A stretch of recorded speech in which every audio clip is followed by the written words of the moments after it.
అందరికీ నమస్కారం. Welcome to my channel. ఈరోజు వీడియోలో మనం డైరీలో ఉన్న కథ అనే కథను గురించి తెలుసుకుందాం. నా వీడియో కనుక మొదటిసారిగా చూస్తుంటే నా ఛానల్ని సబ్స్క్రైబ్ చేసుకోండి. ఒరేయ్ నందు, ఏం చేస్తున్నావు అసలు నువ్వు? గంట క్రితం పెట్టిన టిఫిన్ కాఫీ అలానే ఉన్నాయి. చేతిలో పుస్తకం ఉంటే చాలా, తిండి నిద్ర ఏం వద్దా? ఇలా ఇవ్వు ఆ పుస్తకం అంటూ నందు చేతిలో పుస్తకం లాక్కుంది అనురాధ. అబ్బా అమ్మా ప్లీజ్, ఒక 10 నిమిషాలు, ఆ కథ అయిపోతోంది, ఇవ్వమ్మా ప్లీజ్ అంటూ బ్రతిమలాడుకున్నాడు వాళ్ళమ్మని.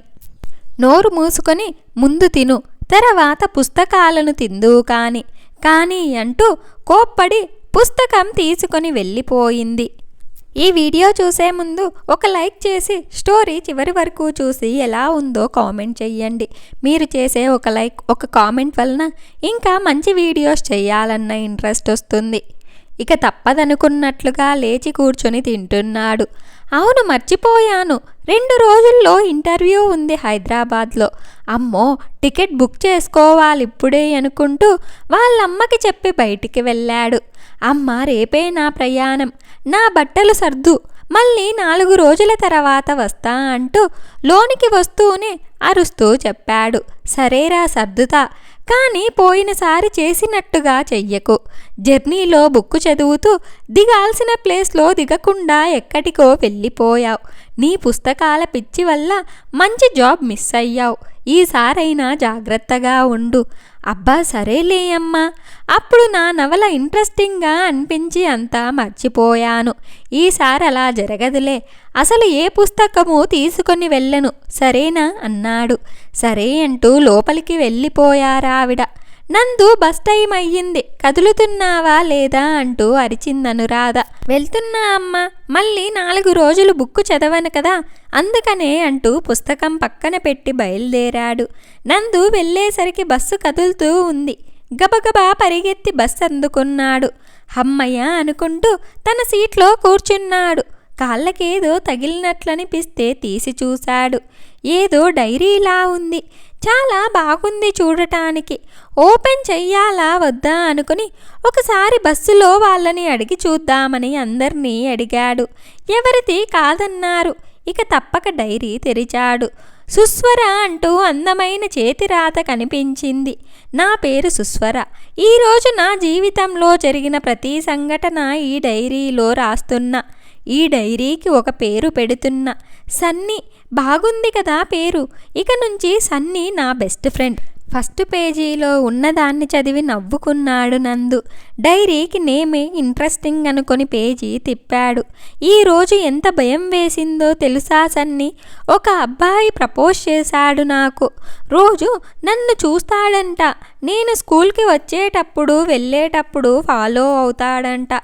ఒక్కరోజు కూడా నిన్ను చూడకుండా ఉండలేను, నువ్వంటే నాకు ప్రాణమన్నాడు. నేను 10th, ఆ అబ్బాయి ఇంటర్. తొందరగా జాబ్ తెచ్చుకుంటా, బాగా చదివి మనం పెళ్లి చేసుకుందామన్నాడు. నేను షాక్ అయ్యా. ఆ అబ్బాయి చూడటానికి బాగానే ఉన్నాడు, మంచిగానే అనిపిస్తున్నాడు. తన ప్రపోజ్ చేసిన విధానం కూడా బాగుంది. అయినా సరే భయం వేసింది. చాలా పరిగెత్తుకుని వచ్చేసా. చదివే కొద్దీ ఆసక్తిగా అనిపించసాగింది నందుకి. వరుసగా చదువుకుంటూ వెళ్తున్నాడు. నా ఫ్రెండ్ లయకి ఓ లవ్ ప్రపోజల్ గురించి చెప్పా. తను కూడా షాక్ అయ్యింది. నాకు చూపించు, వాడెవడో దులిపి పారేస్తా అంది. సాయంత్రం ఇంటికి వెళ్ళేటప్పుడు నన్ను చూసి దగ్గరికి వస్తున్న ఆ అబ్బాయిని చూపించా. అటు చూసిన లయ ఆశ్చర్యపోయింది. అరే రవి అన్న, నువ్వా అంది. ఆశ్చర్యపోవటం నా వంతయ్యింది. స్వర, రవి అన్న చాలా మంచివాడే, మా ఇంటి దగ్గరే ఉంటారు వాళ్ళు. తను నిన్ను లవ్ చేయటం నీ లక్ తెలుసా అంది. నాకు కొంచెం గర్వంగా అనిపించింది, సిగ్గుగా కూడా అనిపించింది. తను నవ్వుతూ నా వైపు చూస్తున్నాడు. నేను కూడా నవ్వుతూ తన లవ్కి ఓకే చెప్పేశా. ప్రేమిస్తే ఇంత బాగుంటుందా? మనసంతా చెప్పలేనంత సంతోషం. ఈ లోకంలో ఉన్న సంతోషమంతా నా సొంతమైనట్లు అనిపిస్తుంది. మేము కలిసి ఉండేది చాలా తక్కువ సమయం. ఉదయం, సాయంత్రం, ఇంటి నుండి స్కూల్ వరకు నడిచే సమయం మాత్రమే. ఆ కొంచెం టైంలోనే మేము మాట్లాడుకునేది. తను చాలా బాగా మాట్లాడతాడు. ఎంతసేపు మాట్లాడినా వినాలనిపిస్తుంది. ఈ ప్రేమ విషయంలో పడి మేము చదువుని అశ్రద్ధ చెయ్యలేదు. ఇద్దరం కష్టపడి చదువుతున్నాం. ఎగ్జామ్స్ అయిపోయాయి. ఇద్దరం బాగా రాశాం. ఇక ఈ సెలవుల్లో కలవడం ఎలా అనేదే మా సమస్య. రోజు సాయంత్రం నేను వాకింగ్ అని మాకు కొంచెం దూరంలో ఉన్న పార్కు దగ్గరకు వెళ్ళేదాన్ని. రవి ఆ టైంకి అక్కడికి వచ్చేవాడు. నోటితో మాట్లాడలేని ఎన్నో మాటల్ని మా కళ్ళు మాట్లాడుకునేవి. అవి చెప్పే ఊసులు మాకర్థమయ్యాయని మా పెదవులు వాటికే సొంతమైన చిరునవ్వుతో తెలియచేసేవి. ఇది మా దినచర్య. రిజల్ట్స్ వచ్చాయి. మాకిద్దరికి మంచి మార్కులు వచ్చాయి. లయాకి కూడా బాగా వచ్చాయి. మా సంతోషానికి అవధులు లేవిప్పుడు. లయ నేను ఒకే కాలేజ్లో జాయిన్ అయ్యాం. తను ఇంజనీరింగ్ కాలేజ్లో జాయిన్ అయ్యాడు. మా కాలేజ్ పక్కనే అది కూడా. అంతా బాగా జరుగుతోంది. తనది ఇంజనీరింగ్ కంప్లీట్ అయ్యింది. క్యాంపస్ సెలెక్షన్స్లో జాబ్ వచ్చింది రవికి. ఫస్ట్ టైం ఇద్దరం కలిసి సెలబ్రేట్ చేసుకున్నాం ఒక చిన్న హోటల్లో. అయినా మాకు ఆ హోటల్ చాలా నచ్చింది. ప్రేమలో ఉంటే అంతేదేమో, ప్రతిదీ నచ్చుతుంది. రవి లేట్ చెయ్యకుండా వాళ్ళ ఇంట్లో మా ప్రేమ విషయం చెప్పి ఒప్పించాడు. మా ఇంట్లో కూడా చాలా కష్టపడి ఒప్పించాడు. ఇద్దరి పేరెంట్స్ ఒప్పుకోవటంతో మేము రిలీఫ్గా ఫీల్ అయ్యాము. తర్వాత టైం చాలా ఫాస్ట్గా అయిపోతోంది. తను జాబ్లో జాయిన్ అయ్యాడు బెంగుళూరులో. తను వెళ్తుంటే చాలా ఏడుపొచ్చింది. కంట్రోల్ చేసుకున్నా. నవ్వుతూ సెండ్ ఆఫ్ ఇచ్చా.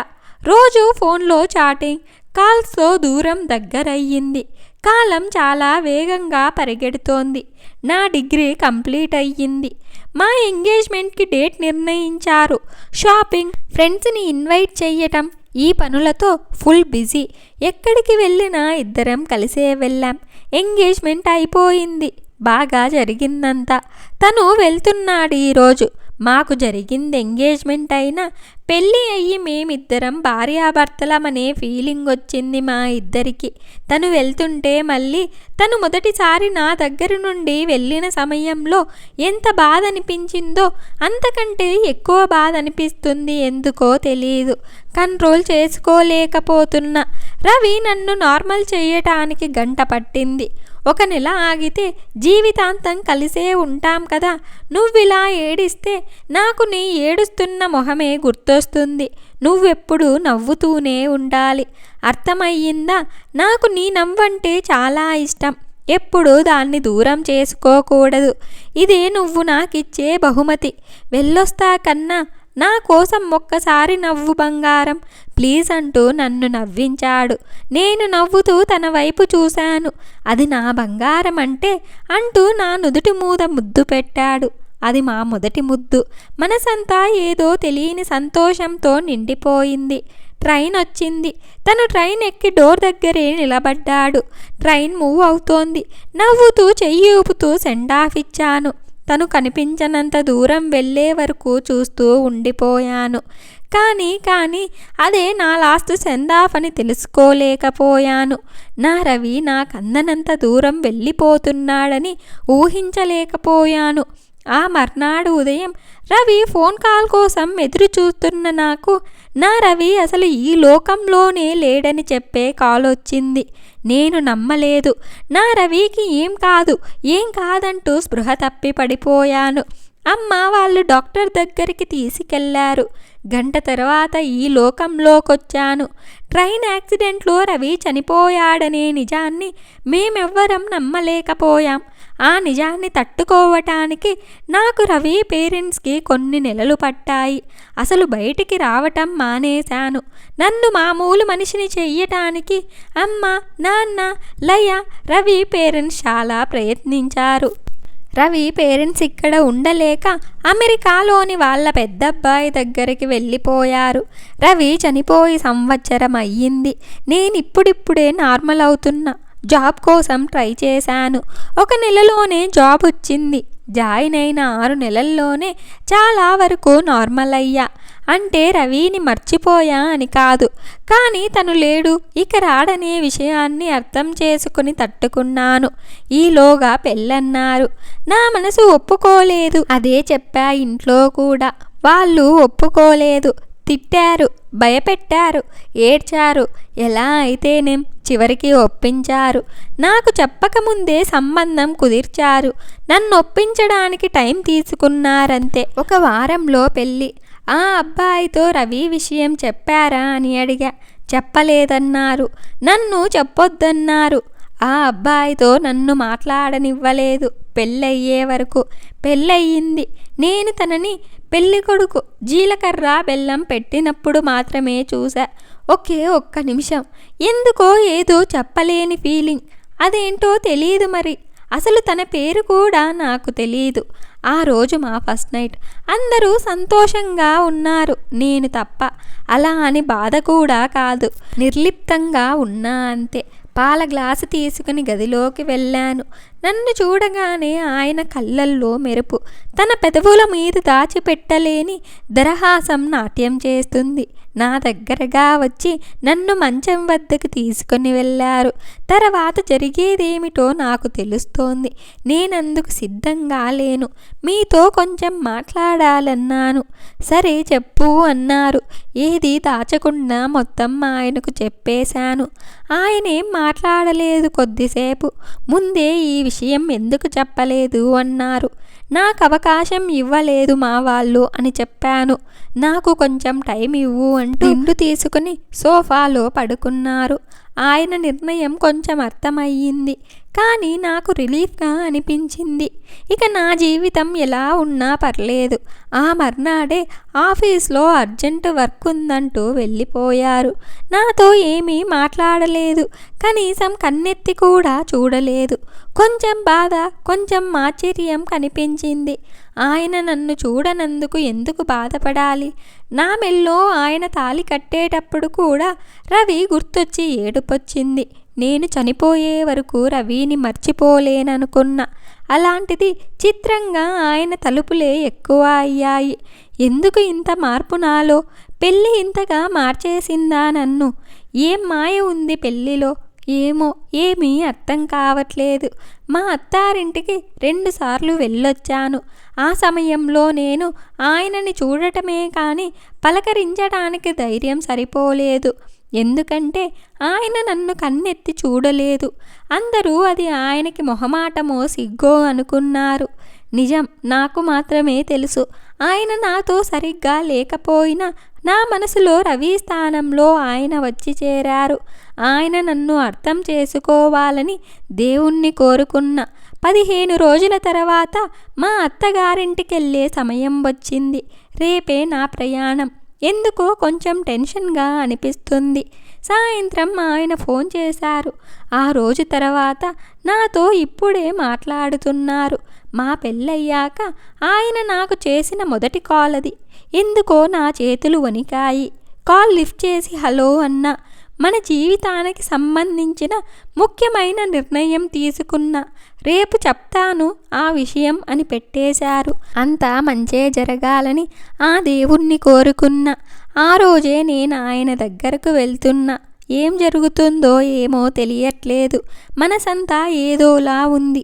కొంతలో కొంత రిలీఫ్ ఏంటంటే లయ కూడా పెళ్లి చేసుకుని హైదరాబాద్లోనే మా అత్తారింటి పక్కనే శ్రీనగర్ కాలనీలో ఉంటుంది.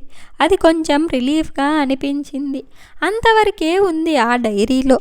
ఆ తర్వాత ఏం జరిగింది తెలుసుకోవాలనిపించింది నందుకి. కానీ ఇంటర్వ్యూ ఉంది, అది అయ్యాక తెలుసుకోవాలి అనుకున్నాడు. ఇంటర్వ్యూ బాగా జరిగింది. ఆ జాబ్ నందుకు వచ్చేలా ఉంది. 2 రోజుల్లో కాల్ చేస్తామన్నారు. ఇక డైరీ అమ్మాయి గురించి వెతకడం మొదలుపెట్టాడు. 4 గంటల తర్వాత అడ్రస్ దొరికింది. కాలింగ్ బెల్ నొక్కాడు. ఎవరో ఒకతను వచ్చి తలుపు తీసి ఏం కావాలండి అని అడిగాడు. ఆ డైరీ బస్సులో దొరికిందంటూ చూపించాడు నందు. అది చూడగానే ఆయన సంతోషంగా లోపలికి రండని, స్వర చూడు నీ సన్నీ నీ దగ్గరికి వచ్చేసింది, తొందరగా రా అంటూ గట్టిగా పిలిచాడు. ఆమె కూల్ డ్రింక్ తీసుకొని వచ్చి ఇస్తూ థ్యాంక్స్ చెప్పింది సంతోషంగా. థ్యాంక్స్ అండి, మా ఆవిడకి ఇదంటే ప్రాణం, ఇంత శ్రమ తీసుకొని తెచ్చి ఇచ్చినందుకు అన్నాడు. నందు స్వరా వైపు చూశాడు. సంతోషంతో వెలిగిపోతోంది ఆమె మొహం. అది చూసి నందుకి సంతోషం అనిపించింది. ఇక వస్తానండి అంటూ లేచాడు నందు.